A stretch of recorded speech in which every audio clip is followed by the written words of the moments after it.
Ito na, mga mastermind na nagutos para dukutin, paslangin at itapon diyan ho sa talik itong mga nawawalang sabungero. Ay kilala nyo ho ito, itong mga mastermind na ito. Alright, welcome back to my YouTube channel. I'm Andes Vlog.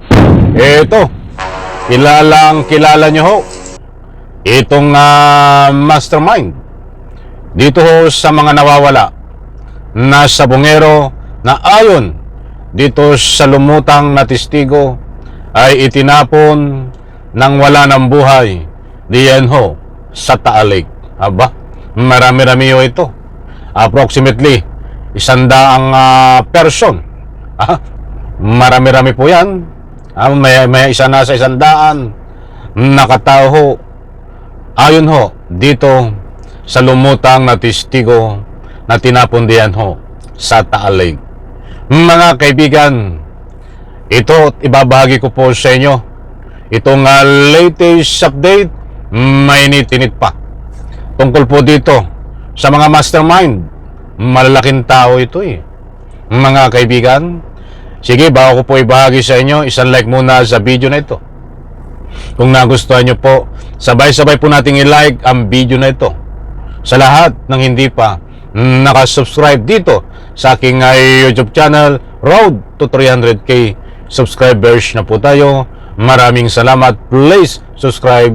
Nako, ito ho, mga kaibigan. Sabi nga ho dito sa ibabahagi ko po sa inyo, ayon dito sa testigo, ay kilala nyo ito. Mastermind, isang sexing babae, kilala sa showbiz, at magandang artista. Yun lamang. Magandang kaloob, magandang panlabas na nyo. Yun pala ay ang kalooban ay hindi maganda. Kung mapapatunayan na ito ay talagang siyang kasama kabilang sa mga mastermind. At ito pa ang mas matindi. Sino ito? Kilala nyo rin ito. Isang mataas na opisyal politiko. Isang politiko ho na mataas ang tinuturo din ho na mastermind, kabilang ho sa mastermind. At syempre, negosyante. Isang bilyonaryong negosyante. Mga kaibigan, na ito ay malapit dito ho sa isang sikat na artista na tinuturo din na mastermind. Mga kaibigan, wag po kayong alis. Ito at mas mabuti pa, ay samahan nyo po ako. Huwag kaligtaan panoorin ng ibabahagi ko po sa inyo para lubos nyo pong maunawaan at makilala ito. Ito po, mga mahal kong taga-subaybay, shout out po sa lahat. Nasa likod. Bali po ngayon po natutuwa kami, pero po nung within 4 years, parang binaliwala po kami ng pamahalaan. Ngayon lang po talaga, dahil lang po may lumabas lang po ng testigo, yun lang po pinagdasal namin, may isa lang po lumabas. Ay ngayon po, natutuwa ako kasi kahit pa paano, inaasikaso na nila, pero sana po mas madaliin pa po nila kasi hindi naman po biro-biro yung kalaban namin, mataas na tao po. Pero ayan mga kaibigan, hindi po natin masisisi itong kapatid, kaanak na mga biktima, kung ano man ho ang masasabi nila. Dahil kadugo ho nila ito, hinahanap nila, nawawala. Hustisya ang dapat manahig dito. Mantakin nyo ho noon. Itong si Bato de la Rosa, nung kapanahonan ho ni Digong Duterte, siya ay senador noon, ay kasama sa mga nag-imbestiga sa mga nawawalang sabungero. Ano po ang nangyari sa investigasyon ni Senador Bato nung panahon ni Digong? Nako, wala ho.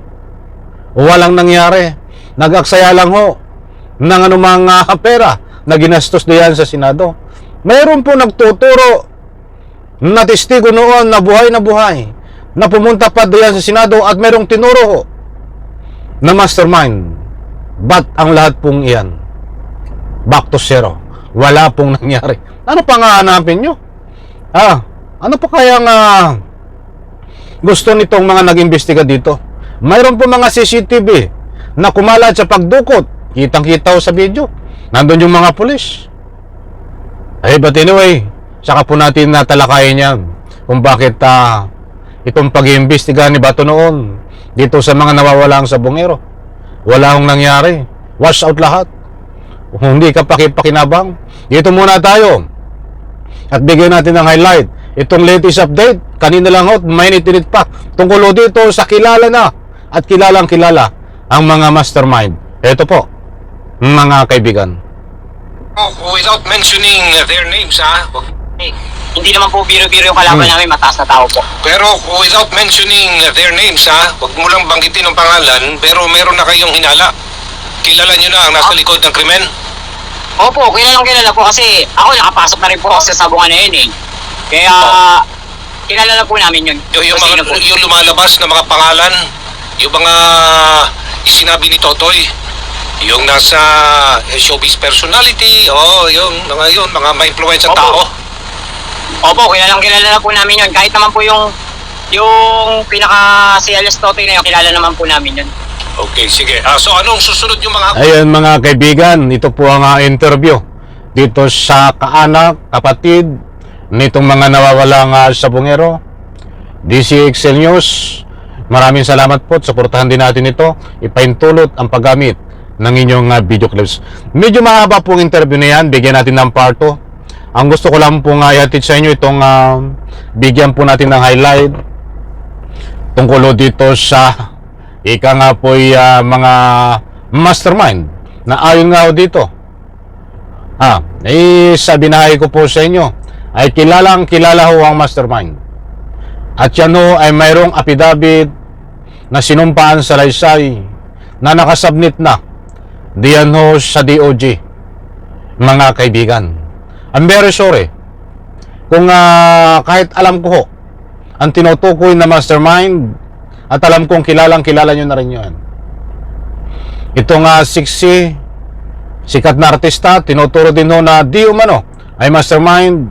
Kilala rin po natin yan. Itong politiko, mataas na politiko ngayon, ay tinuturo din po nga mastermind. At syempre itong businessman, tinuturo din pong mastermind. Yan po ay hindi basta imbento.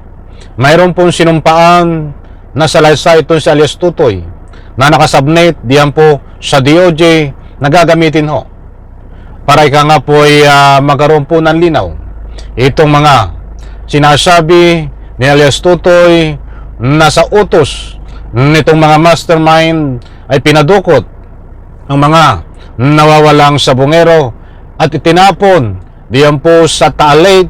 Kaya pala hindi makita-kita, kaya pala hindi lumutang dahil nung sila ay wala ng buhay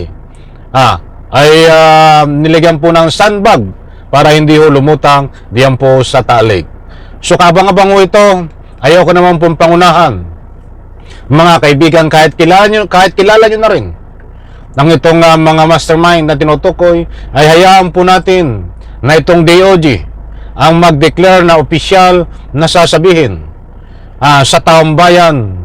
Ito baka magpa-press conference ay sasabihin doon o sasabihin officially doon, ihahayag nila kung sino itong mga mastermind.